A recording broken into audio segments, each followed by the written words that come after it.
Bien-aimés de Dieu, chers frères et sœurs en Christ, chers jeunes, nous vous saluons avec amour. Grande est notre joie d'être une fois de plus avec vous autour des textes bibliques qui nous sont proposés ce dimanche 4 octobre 2020, 27e du temps ordinaire, année A. De ces textes bibliques si riches, qu'est-ce que nous pouvons retenir pour notre méditation? Chers frères et sœurs en Christ, comme d'habitude, je vous propose un petit thème. Nous sommes la vigne du Seigneur. Nous sommes la vigne du Seigneur. Et pour mieux comprendre ce thème, 3 petites marches vont nous aider. La première marche, c'est celle que j'ai intitulée « Dieu aime sa vigne et en prend soin ». Il lui apporte tous les soins nécessaires.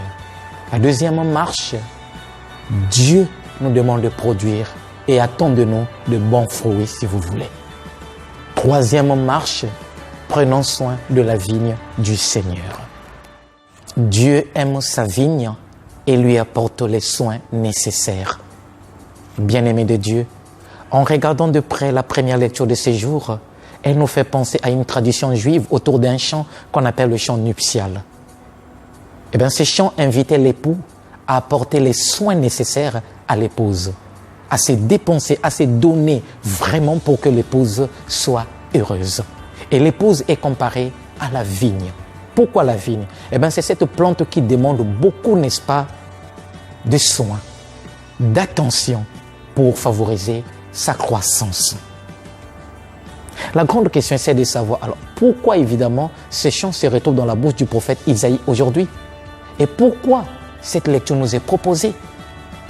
Chers frères et sœurs en Christ, en parcourant les textes bibliques, les psaumes, les prophètes, nous allons finir par découvrir que la relation entre Dieu et son peuple est comparée à une alliance, à un mariage. Dieu, l'époux, qui va à la recherche de son épouse. Et qui est l'épouse? Regardez bien la première lecture de ce jour vers la fin. Le prophète arrive à dire que l'épouse ou la vigne du Seigneur, c'est le peuple d'Israël. Et donc, l'épouse ici, c'est le peuple de Dieu. C'est toi, c'est moi. Nous sommes la vigne de Dieu. Et donc, nous sommes comparés à cette vigne, c'est-à-dire cette plante qui demande beaucoup d'attention.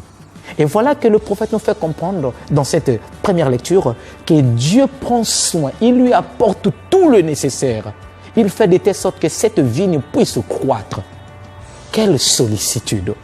C'est pour nous dire tout simplement que Dieu nous aime, bien-aimés de Dieu. Dieu manifeste sa tendresse, son amour. Il va à notre recherche.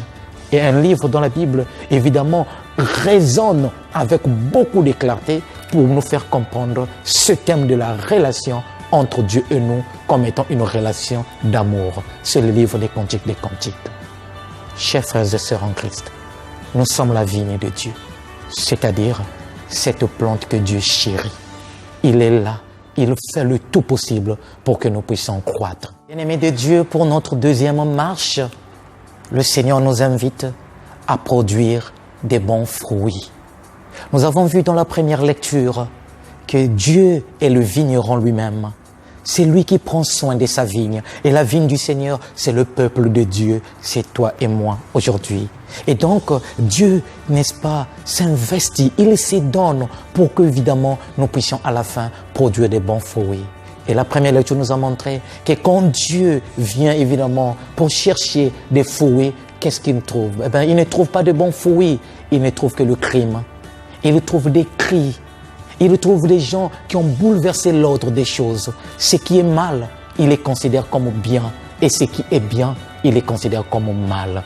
Lisez, chers frères et sœurs, je vous conseille de reprendre ce chapitre 5 du prophète Isaïe et de le relire. Et vous allez finir par découvrir que le prophète est en train ici de nous montrer que le peuple d'Israël est la vigne du Seigneur. Et donc, Dieu attendait que ce peuple puisse produire de bons fruits. Malheureusement, quand le Seigneur vient chercher ces fruits qu'il attendait, il ne trouve que le crime, il ne trouve que ce qui est contraire. Bref, c'est comme s'il était en train de nous dire aujourd'hui, vous, mon peuple, je vous, n'est-ce pas, apporte tous les soins nécessaires, tout ce que j'attends de vous, que vous puissiez produire de bons fruits. Malheureusement, le vol, le mensonge, la corruption, le crime, voilà ce qui sort de notre vie. Voilà ce que nous présentons devant Dieu. Alors que lui, depuis notre temps d'enfance, il ne cesse de nous accompagner, il ne cesse de nous apporter des soins nécessaires. Chers frères et sœurs, regardons notre vie et demandons pardon si évidemment nous n'avons pas évidemment apporté ou au contraire produit des fruits qui plaisent au Seigneur. Faisons notre ce psaume 79 qui nous est proposé aujourd'hui. Regardons ce psaume, chers frères et sœurs, il est très riche car dans ce psaume, nous avons comme un refrain qui saute à l'œil. Dieu, fais-nous revenir, que ton visage s'éclaire et nous serons sauvés. Dieu, fais-nous revenir. Le peuple d'Israël, le psalmiste ici, ce n'est que c'est le peuple d'Israël lui-même qui reconnaît ses torts, qui reconnaît ses erreurs. Il se rend compte qu'il n'a pas produit de bons fruits, alors que le Seigneur a tout fait pour sa croissance. Alors, il vient demander pardon. Seigneur, n'abandonne pas ta vigne. Car si vous regardez bien le psaume, eh bien le psalmiste dit quoi? Cette vigne que tu as prise à l'Égypte, que tu as emmenée jusqu'ici, Seigneur, ne l'abandonne pas.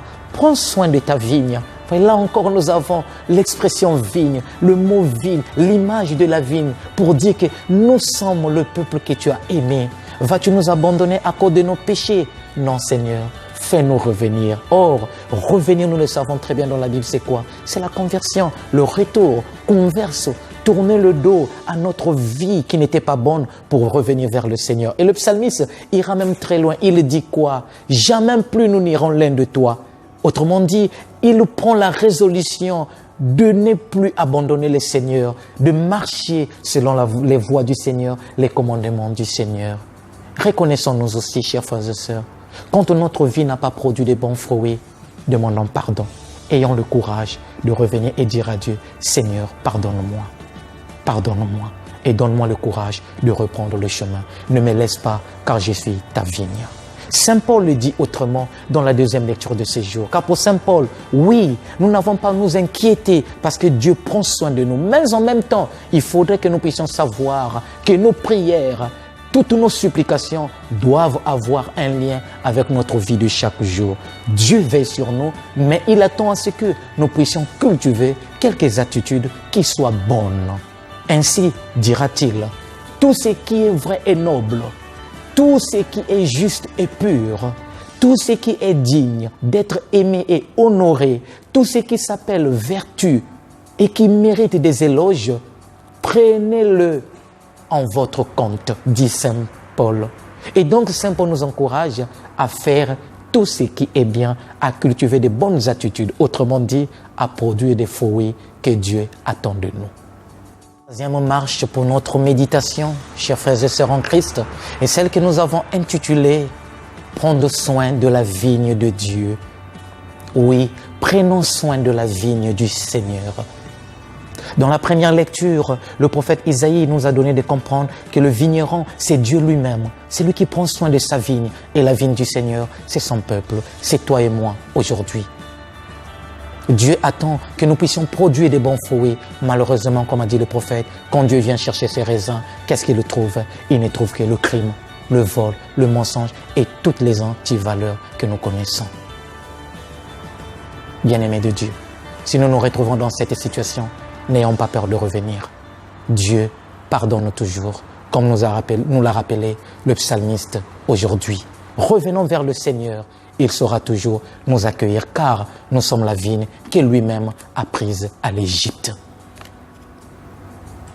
Jésus poursuit la même thématique de la vigne dans l'évangile de ces jours. Si dans la première lecture, le vigneron c'est Dieu lui-même et la vigne, le peuple de Dieu, eh bien dans l'évangile, on découvre que le propriétaire a confié la responsabilité à des vignerons. Autrement dit, Dieu est le chef, lui-même le propriétaire de sa vigne. Mais il a choisi des personnes pour que celles-ci, ces dernières, puissent prendre soin de sa vigne. C'est donc dire que toute personne qui exerce une responsabilité ou une autorité auprès des brebis de Dieu, auprès de sa vigne, eh bien, cette personne devrait lui rendre compte un jour. Chers frères et sœurs en Christ, prenons soin de la vigne du Seigneur. Chers pères évêques, Vous avez reçu la charge, évidemment, de prendre soin de la vigne du Seigneur. Protégez-la. Chaque fois qu'elle est bafouée, qu'elle est piétinée, qu'elle est écrasée, qu'elle est en quelque sorte marginalisée, qu'elle est tuée, prenez soin de la vigne de Dieu. Cher Père curé, cher prêtre, prenons soin de la vigne de Dieu. La vigne du Seigneur, elle n'est pas la nôtre. Le Seigneur dit bien qu'elle loue sa vigne à des vignerons. Nous ne sommes que des vignerons. Prenons soin de la vigne du Seigneur. Et chaque fois qu'évidemment la vigne est menacée, protégeons cette vigne-là. Ayons le courage de marcher, d'aller vers cette vigne pour pouvoir lui assurer de notre protection, pour pouvoir lui dire une parole qui redonne vie et qui redonne espoir. Cher père de famille, chère mère de famille, les enfants que vous avez avec vous, c'est la vigne du Seigneur. Prenez soin de la vigne du Seigneur. Elle ne vous appartient pas, elle appartient à Dieu. Dieu nous a donné, vous a donné la responsabilité de les protéger. Prenez soin de la vigne du Seigneur. Avocats, juristes, prenez soin de la vigne du Seigneur. Vous avez reçu la mission de dire le droit pour protéger le faible, pour défendre le faible, et non pour marcher sur le faible au profit du plus puissant. Prenez soin de la vigne du Seigneur. Soldats, prends soin de la vigne du Seigneur. Agent de l'ordre, tu l'es. Agent de l'ordre, ça veut dire que tu as reçu la mission de veiller sur la vigne du Seigneur, de protéger cette vigne-là. Apporte des soins nécessaires à la vigne. Ne la maltraite pas, ne la tue pas, ne la détruis pas. Défends la vigne du Seigneur, protège la vigne du Seigneur. À chaque chrétien, le même message est adressé. Prenons soin de la vigne du Seigneur. Si je suis la vigne du Seigneur, eh bien, je suis appelé à prendre soin de cette vigne pour qu'elle puisse produire de bons fruits. Mais en même temps, je dois reconnaître aussi l'autre, mon frère, ma sœur, est aussi la vigne du Seigneur. Elle a besoin des soins, elle a besoin d'une attention particulière, elle a besoin d'une, je dirais, élévation pour qu'elle aussi, c'est-à-dire cette vigne, puisse donner de bons fruits. Que Dieu vous bénisse, que Dieu vous protège. Que Dieu vous garde. Et s'il vous plaît, priez toujours aussi pour moi et n'oubliez pas de prendre soin de vos frères et de vos sœurs. Bye.